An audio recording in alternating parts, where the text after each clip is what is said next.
பார்க்க இடத்துல கொஞ்சம் வியாபாரம் நடத்துகிற இடத்துல கொஞ்சம் கண் கோளாறு ஏதாவது வந்துட்டுனா பெரிய தடியம் பூசணிக்காய் வாங்கி அதுக்குள்ளே கொஞ்சம் குங்குமம் சில்லறையை போட்டு அதுக்கு மேலே ஒரு கையளவு சூடத்தை பொருத்தி வச்சுக்கிட்டு வியாபாரம் பார்க்குற இடத்துல ஒரு இடம் இல்லை பாய்க்கலாமல் எல்லா இடத்துலையும் சுற்றி வரணும்.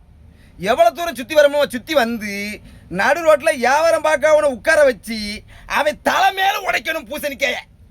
அப்பந்தான் எல்லா பீடையும் ஒழியும் வியாபாரம் பார்க்க இடத்துல. அட பியாதியில் போகிறவங்களா ஏன்னா நடு ரோட்டில் போட்டு தான் செய்யணுமாங்கம்ல, ஒரு ஓரமாக போட்டு பூசணிக்காய் உடைக்கப்படாது. என்ன ரோடு உங்கள் அப்பே விட்டு ரோடா? ஒரு வெள்ளிக்கிழமை விடுறது இல்லை, செவ்வாய்க்கிழமை விடுறது இல்லை, அமாவாசை விடுறது இல்லை, ஒரே பூசணிக்காய் வாங்கி சுற்றி ஓடவளத்தான். ரோட்டில் எவனும் போக வேண்டாம். நீ செய்தது தப்பு சொல்லலை, அதை ஒரு ஓரமாக போட்டு செய். நீ நடு ரோட்டில் போட்டு செய்தவன் பைக்கில் எவனும் போக வேண்டாம். அதில் வலிக்கு நேற்று ஒரு அண்ணனும் ஒரு அக்காவை விழுந்துட்டாவன், நெடுவாக உடச்சி போட்டிருக்கான் பூசணிக்காயை.